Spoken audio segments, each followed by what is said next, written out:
అనల కుటీరంలోంచి యువతలికి వచ్చింది. ఆమె వెంట సుచరిత వచ్చింది.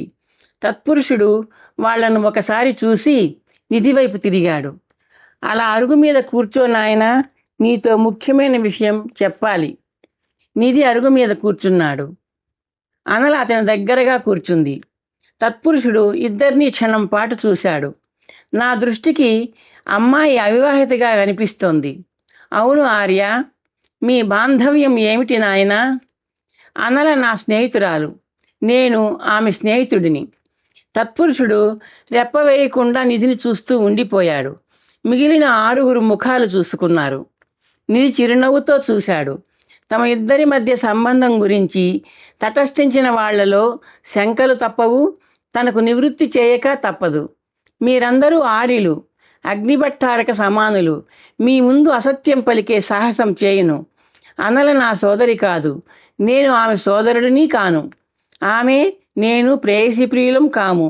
మా మధ్య ఏ విధమైన సంబంధమూ లేదు.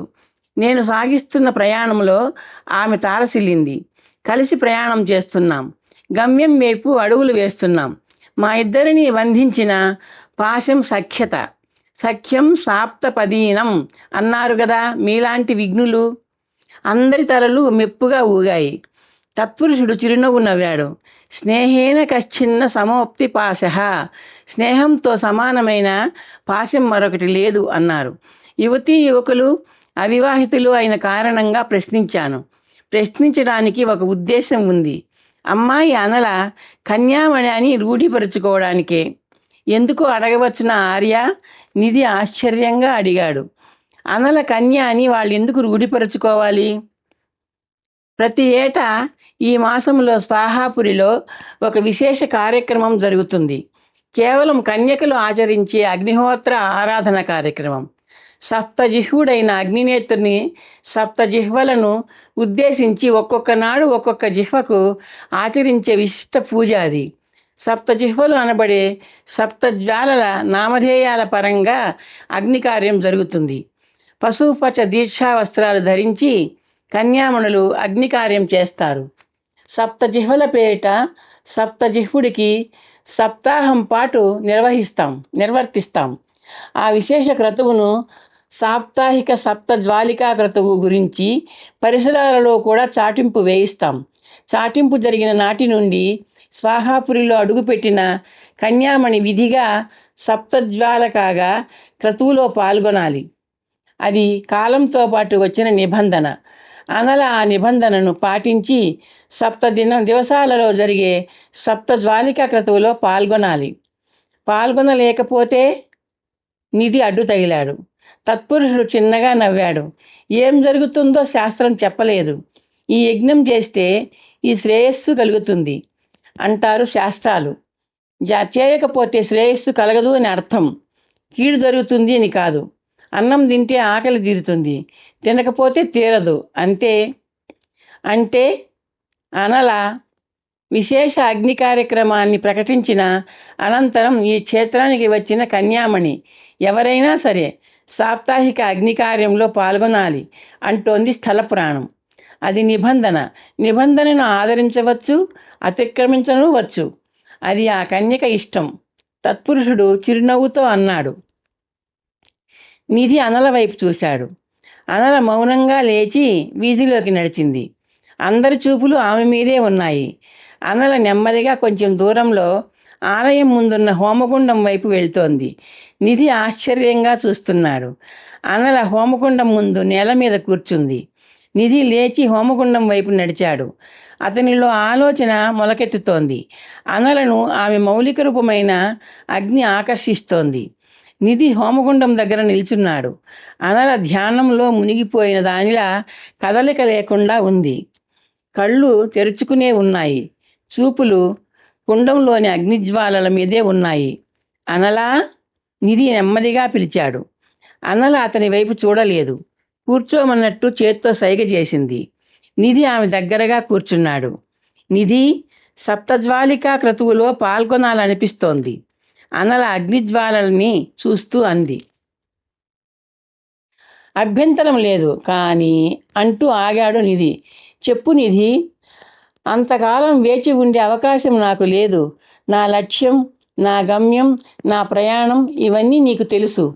నువ్వు ఒంటరిగా ఇక్కడ నేను ఒంటరిని కాదు నిధి. అగ్నిదేవుడు ఉన్నాడుగా. అనలా, నాది అగ్నిభట్టారకుడి అంశ. అది మరచిపోయావా? అనల తల తిప్పి చూసింది. ఆమె ఎర్రటి పెదవుల్ని చిరునవ్వు విడదీసింది. మరిచిపోతూ ఉంటాను. అందుకు కారణం నువ్వు మానవ కన్య కావడం, నా స్నేహితురాలిగా మారిపోవడం, స్వార్థపరుల దుర్మార్గాలకు నువ్వు లోబడే బలహీనత నీలో సహజంగా ఉండటం కూడా నేను మరిచిపోవడానికి కారణాలు. అనల చిరునవ్వు నవ్వింది. మరిచిపోతూ ఉండటానికి మరొక కారణం కూడా ఉంది నిధి అన్నాడు. అనల ప్రశ్నార్థకంగా చూసింది. నేను మానవుణ్ణి కావడం. అర్థమైంది. ఇక్కడ అగ్నిదేవుడు నాకు ధైర్యాన్ని ఇస్తున్నాడు. నువ్వు నా కోసం వేచి ఉండాల్సిన అవసరం లేదు. ఇక్కడే ఉండిపోతావా? నిధి ప్రశ్నించాడు. అనల చిన్నగా నవ్వింది. ఉండలేను. మళ్ళీ నిన్ను కలుసుకుంటాను. అవని సరిలా నీ వద్దకు వస్తానన్నారుగా, వాళ్లతో పాటే నేను. నిధి బరువుగా నిట్టూర్చాడు. పంచభూత దేవతలకు చెందిన అవతారాలతో కలుసుకోవడం, కలిసి ప్రయాణించడం, విడిపోవడం తనకు పునరావృతమైనట్టున్నది. సరే అన్నలా, నీ ఇష్టం. ఇద్దరూ లేచి పర్ణశాల వద్దకు నడిచారు. నిధి అనల నిర్ణయం తత్పురుషుడికి తెలియజేశాడు. చాలా సంతోషం. సప్తజాలిక క్రతువు ఎల్లుండి ప్రారంభమవుతుంది. సమాప్తమయ్యేదాకా నువ్వు ఇతర కన్యలతో దీక్షాశాలలో నివసించాలమ్మా, తత్పురుషుడు అనలతో అన్నాడు. అలాగే ఆర్య.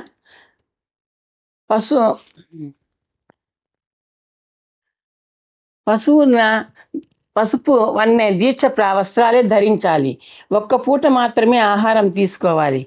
హోమాగ్ని మీద పండిన పరమ అన్నాన్నే భుజించాలి. ఇంకా పాటించాల్సిన నిబంధనల గురించి, నిష్ఠ గురించి నీకు సకాలంలో తెలియజేస్తారు. అనల తల ఆడించింది. తత్పురుషుడు నిధివైపు చూశాడు. క్రతు కార్యక్రమం ముగిసి మీరు బయలుదేరేదాకా నీకు తగిన విడిది ఏర్పాటు చేయబడుతుంది నాయనా. నేను ఇవాళే బయలుదేరుతున్నాను ఆర్య.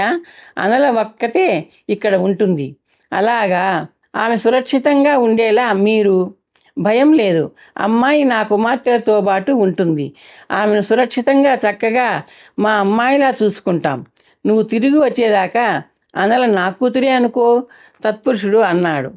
ధన్యవాదాలు. మీ మేలు మరవలేను. తాను తిరిగి రాదని చెప్పడం ఇష్టం లేని నిధి క్లుప్తంగా అన్నాడు. నిధి వాయును అధిరోహించాడు. అనల వాయు మోరను ప్రేమగా నిమురుతూ దాని ముందు నిలుచుంది. నిధి ఆమెనే చూస్తున్నాడు. రాగిరంగు శిరోజాలు గాలికి అందంగా స్పందిస్తున్నాయి. ఆ శిరోజాలు అగ్నివర్ణాన్ని గుర్తుకు తెస్తున్నాయి.